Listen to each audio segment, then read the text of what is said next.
Hello guys, what's going on? It's Will back with another video for DFS Army. Gonna be breaking down the Saturday, July 1st slate of sports. And now I don't say MLB because unfortunately this board is really bad today.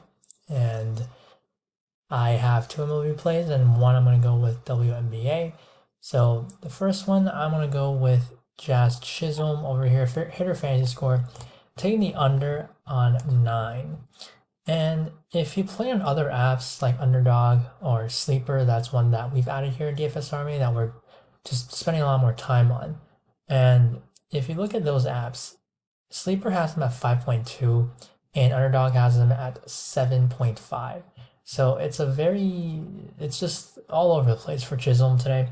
He's facing off against Charlie Morton, and Chisholm, and now I don't recommend anybody ever doing this, but if you click on the last five, you can kind of see why he usually gets bumped up. That's what happened yesterday, just because people like to look at who's doing well recently. And again, I don't recommend using this at all. It's probably kind of human nature to click on this, but I never base any of my picks on this. The last five chart, it's sometimes it's not even accurate. Like it won't even show some of these scores correctly, so it's really not a good tool. But you can kind of see why he is set at 9 just because of the recency bias. And looking at the odds for Chisholm, his hits, runs, and RBIs line 1.5. The over is only at minus 105. So he's favored to go under here. And his stolen base odds are only at plus 400. And then his walk odds, it's at plus 165. So really not the best for stolen bases or walk. So if he's not going to be able to get those, everything has to come from this category, and he's favored to only get one pretty much. And then looking at the matchup specifically, the pitch types, all of that. So Chisholm, expected batting average is only 227, which is indicating that he's been kind of lucky so far this year. And pitch types, he's hitting the changeup the best. But when you look at expected stats again, he's getting lucky there. This is a big difference. Now, the sample size isn't that large just because he's been injured. So, a lot of things to kind of take with a grain of salt here. And in regards to the stolen base odds, it's because the Braves, they have Sean Murphy catching. Hopefully, he's going to catch again today. And he's just one of the better catchers in all of baseball. You could look at the entire league here. At 4, that's very solid. Right here, 5th. So it's gonna be tough to steal. And first off, you have to get on base, get on first or second with nobody ahead of you, no lead runner. Looking at the projected lineup here, this team, they really don't have a lot of stolen base guys. And the way this lineup's constructed, if there were to be an inning where Chisholm's gonna lead off and they bat, whether it's Jesus Sanchez or Joey Wendell, 6th, then that's going to mean two lefties that inning.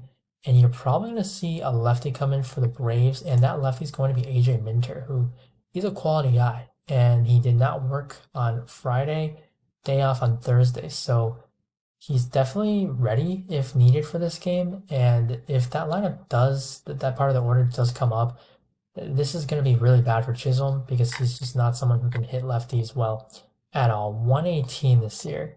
Last year, same story, just very poor. He can only hit right-handed pitching pretty much. And Charlie Morton, he's not a bad pitcher at all. So, gonna be kind of tough to get to 9, honestly, with the bat. You're expecting him to, he might need to steal a base or something, and pretty much everything's pointing towards just unfavorable conditions for Chisholm. So, I like the under 9 here. Now, in this next play, these other plays is again the board is weak, so it's kind of forced here. Tanner Bybee over 4.5 Ks against the Cubs. There's actually some rain for this game, so that's going to make it even tougher. I would not play this right now because of the weather. I just don't like to be put in a situation where you take an over and the rain is going to cause a starter to leave the game early. So I'm not playing this right now, just letting you guys know. The odds on this right now are at minus 135, so it is a good odds play, plus EV here. But again, rain, if it's going to be raining, whether that's during the game causing a delay or something, that's going to definitely affect his play. So this is if the weather's going to be clear, or at least the rain's not going to be coming in until the later part of the game. So Bieber over 4.5. It's an okay play for me right now, but I am not playing it, just letting you guys know again. And it will be a play if we do get confirmation of the weather. And now looking at Bieber, so chase rate 11 percentile, that is kind of the concern here. K and whiff, they're definitely fine. And the matchup against the Cubs, it's a good one, but the chase rate, that is the one thing again. 11 percentile is just not great. 22.9K percentage on the year, which that's decent. And I would say the one good thing is that if you look at the Cubs, so outside swing percentage, this basically equates to chase rates. And the Cubs, they rank 22nd, so they're in the bottom third, 29.9%. But if you look at how much they're striking out this year, so this is on the year, entire season this time, or 2023, they rank 8th, 23.6 percentile, or 23.6% against right-handed pitchers. And then if you just look at the last month, it's similar. They rank 12th. It adjusted for today, I believe. So 23%, which is pretty much in line. And because they don't really chase, to see them still, kind of not like extremely high up here, but still striking out a good bit, that's a good sign. And because the chase rate is low, Bieber, not a big chase rate guy, it definitely kind of fits, right? He's going to get whiffs, hopefully. And with the chase rates just lining up for the Cubs still striking out, that definitely bodes well for him. So Bieber, an okay play, honestly, to me. They just add some more props, but gonna need to look into those later. Now the third play, because this board, just I don't like anything, and I'm not gonna force. Like even Bieber is kind of forced, but I'm gonna go to WNBA, and this one's just gonna be strictly odds.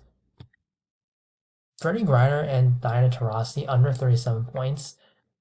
Again, this is probably not a play that I'm going to force. Chisholm, if you need a pair, yeah, I would take this one, I guess, but it's just not a great board right now. I'm going to say that so many times, but just how it is right now, not everything is out yet, so not going to, dump money into something that's not a great play I don't feel great about, but for the sake of this video, I would say the third play, this one, if you just look at the odds, it's a good play. WNBA here on DraftKings. Now, first thing I'll say is WNBA odds are not that sharp. You're going to see lines, in my opinion, kind of off. And one thing is they also, sometimes DraftKings, they just list players that aren't even playing. Like, it's happened multiple times already with Jerry McCowan of the Dallas Wings when she was overseas, not even in the country, and they posted a line. And then Lexi Brown for today, who was already ruled out well ahead of time, and they still had her line up. And some sites didn't even take her off for the entire time. So I just don't think WMERs are sharp at all. And you see a lot of discrepancies also with it across sites. So take this with a grain of salt. Now, Brittany Griner is at 18.5 and Taurasi is at 14.5. So if you just add those two up, that's 33. This line is at 37. So you're kind of saying that it's 4 off. Combo props, usually WMA, they just add the two numbers together. And Griner a little bit juiced, so maybe you can say that this line should be at 33.5. But, I'm kind of worried about this play because the matchup. Minnesota, Lynx, they're not a good defensive team. They have the 4th worst defensive rating, and then their pace, I believe, might be 5th actually for defensive rating. I'm flipping those two, 4th in pace in terms of 4th slowest pace, but it's still going to be a pace up spot for for Phoenix because they play at the slowest pace in the league. So any game's going to be a pace up spot, and also for the game, we'll see 162.5 total with the Mercury as 3-point favorites at home. So as the two leading scorers of the team, Griner, Taurasi, they're probably going to need a score if they're going to win. This team's actually been very disappointing, and they kind of fired their coach. Sophie Cunningham, she's a good scorer, but she's more of a shooter. So maybe she takes over, and somehow one of these guys doesn't play. One of these ladies doesn't play that well, and so you kind of need one of them to carry to go over. But again, it's just a strictly an odds play.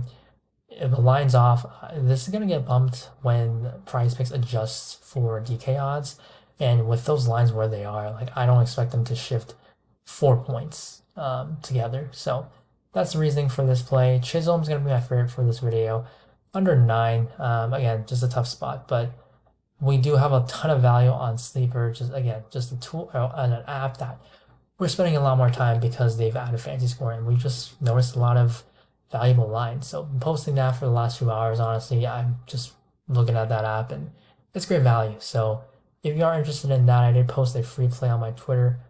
But all the plays I post like double-digit plays on Sleeper. Honestly, probably for the past few days. I would expect the same thing to happen for the next few days. If these lines are going to just be that great. So if you're interested in Sleeper, or if you're not even on there, do check us out at DFS Army. Link is in the description below. And good luck on the slate, and I will see you in the next video. Bye.